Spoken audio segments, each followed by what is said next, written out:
Cha, wengane zakwethu, ake sikhulume ngale ndaba kaMduduzi. Uyena uMduduzi uXola.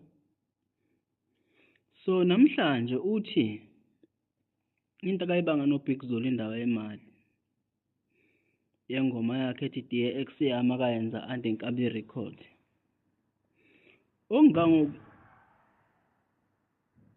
Okungangokuthi ebethule all along sonke lesikhathi. Ngoba uSiyantuli usekhipha ingoma noKhuzana.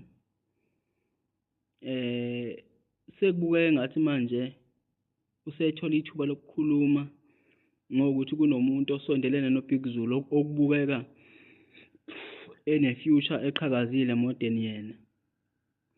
Okuqakayo kakhulu ukuthi bethuleleni sonke lesikhathi ngoba wathi yena akafuni ukukhuluma ngalento.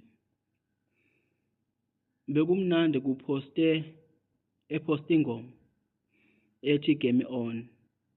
Ngokuthi igame siyamhlula uyabona ukuthi ingoma kaSiyantuli ekuma trend baqumba phansi. Yenza kahle kakhulu. Usefuna indlela yokuthwista inkampani Enkabi Records ukuze kunakwe le statement sakhe akasibhalela ngoBig Zulu.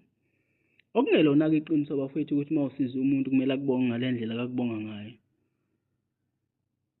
I think mhlambe abasondelene naye uXola nabamlwisa izimpi angahlangani nazo.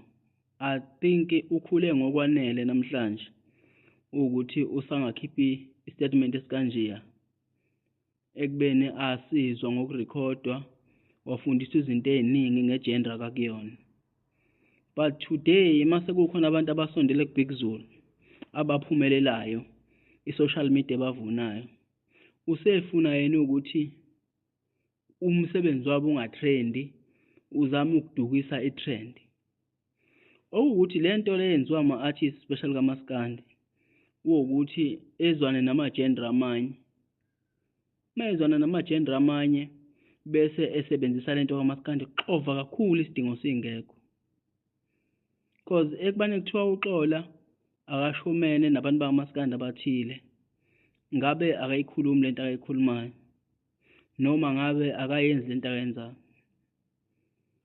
Ngoba akaphumele obala ukuthi iyayithini icontract yakhe, but uthi wadlela imali yakhe kwinkabi records.